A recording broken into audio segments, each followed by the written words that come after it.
Are you a part of the group that took advantage of the I-bond offering from the U.S. Treasury back in 2022? At that time, the peak yield of 9.6% interest was offered.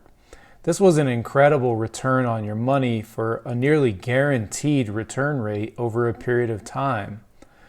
But now, fast forward to 2024, what do you do with that I-bond that you purchased?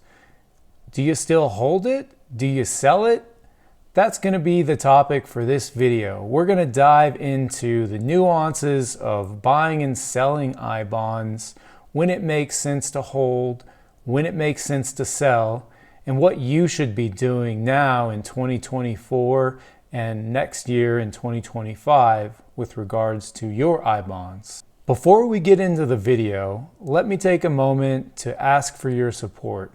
If you like this kind of content, if you're getting some value, please hit the like button below. Tell me when you last purchased I-bonds, or if you're even interested in I-bonds. Let me know if there are any topics that I missed and that you'd like me to cover. And at the end, please subscribe to the channel. So what many people don't understand about I-bonds is that there are two rates that determine your yield. There is a fixed rate that's assigned, and then there is a variable rate that's assigned.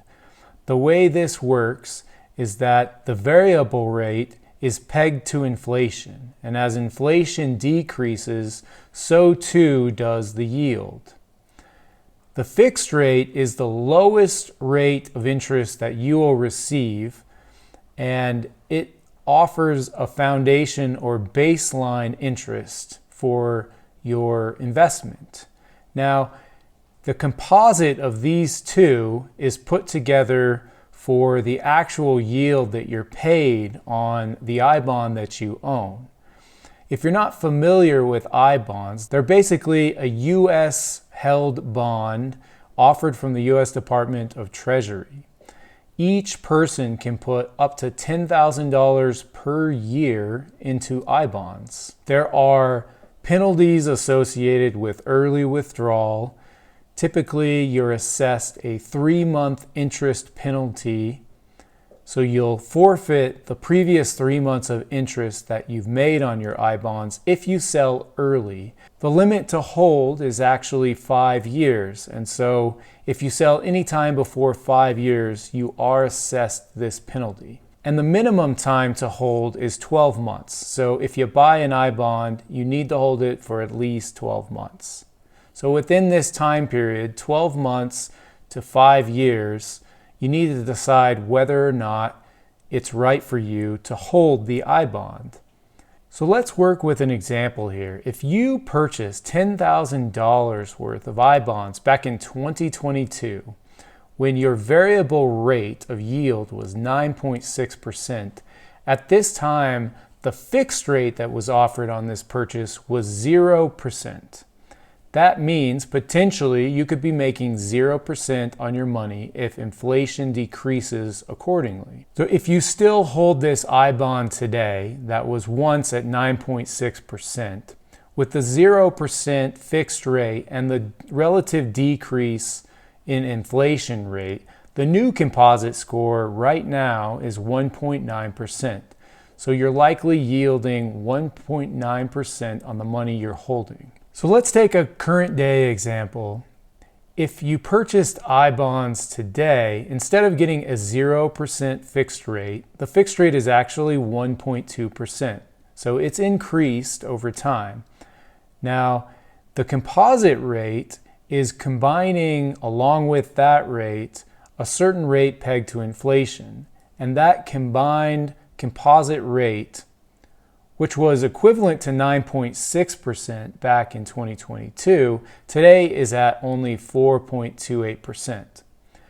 Now, why might you consider selling that old I-bond and purchasing a new I-bond? Well, the math is pretty simple here. Because you have a 0% fixed rate from your 2022 purchase, and your current yield is actually at 1.9%, that is lower than what you would be making if you went to sell those bonds and buy new bonds today, because you have not only a higher floor with a higher fixed rate of 1.2% today, you also have the potential to make more based upon the current composite score of 4.28. Now, the Treasury adjusts I-bond rates twice a year, and so the fixed rate and the variable rate are both re-examined and adjusted accordingly based upon new economic data. So this will change, similar to how it's changed over the past 2 years. But the key consideration here is getting a higher fixed rate. That ensures that you will make a slightly larger amount of interest no matter what. Now, let's talk about the penalty to making this decision. Because you purchased in 2022, you haven't reached your full 5 years of maturity, and therefore you're assessed 3 months of interest. So you'll look back at the last 3 months, and that will come out of the top of your investment when you sell. This penalty you'll make up for at current rates in roughly 7 or 8 months. That's a pretty short amount of time to make up for that loss, and then anything beyond that would account for gains. So when you're looking at the numbers, it makes sense to sell and buy new I-bonds if that's how you've decided to invest. Now, a couple of additional considerations here. You're limited to only $10,000 per year. So if you do sell and then buy new I-bonds, that will be your full amount if you do invest, in fact, that $10,000. So if you wanted to invest more into I-bonds this year, you wouldn't be able to do that. You'd only be able to reach your threshold of $10,000. Another consideration is that you would pay capital gains tax on the amount of interest you did accrue from 2022 to 2024. And so you'd need to factor that in. There aren't any state or local taxes assessed to this amount, but there are federal taxes. And I think finally, when you're looking at this problem and trying to decide what to do in 2024, early 2025, I encourage you to look at competing investments. A fixed rate of 1.2 and then a composite rate of 4.28 for I-bonds, which is what you would yield at the beginning, is really not that great. Compared to alternatives such as index fund investing, there are even other bonds that you can hold today through the Treasury that offer higher yields at a fixed rate for a longer period of time. And so think long and hard about how you'd like to lock up your money. I-bonds do come with some constraints, as we discussed, and so when you purchase new I-bonds, you'll have to hold them for at least 12 months, and if you do not want any penalties, you'll have to hold them for the full 5 years. So think about this when you're going to invest your money. Even high-yield savings accounts right now are offering almost as much interest, but offer greater degrees of flexibility.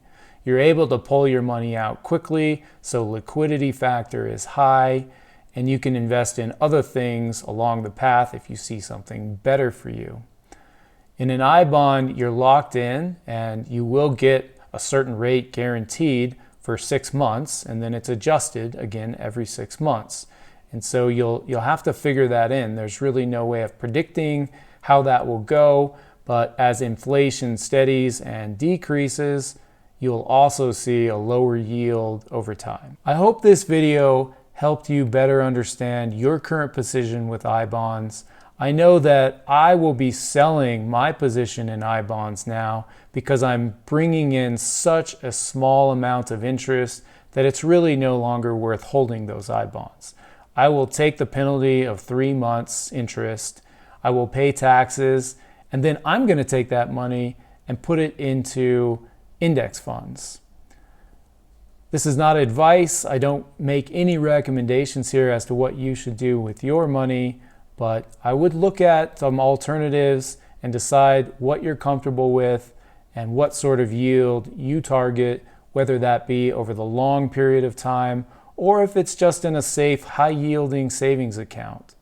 Now keep in mind that the interest rates for high-yield savings accounts are also subject to change. As our economy shifts, the new president takes power, and the entire landscape changes, all sorts of things are potentially plausible in the future relative to these rates. So keep in mind, nothing is a sure thing. You'll have to decide what you're most comfortable with. Thanks so much for joining today. Hopefully you learned something about I-bonds. Maybe I missed something, so I'd really love to hear from you. If you're thinking about this problem differently, let me know down below in the comments. I'd be happy to do a follow-up video.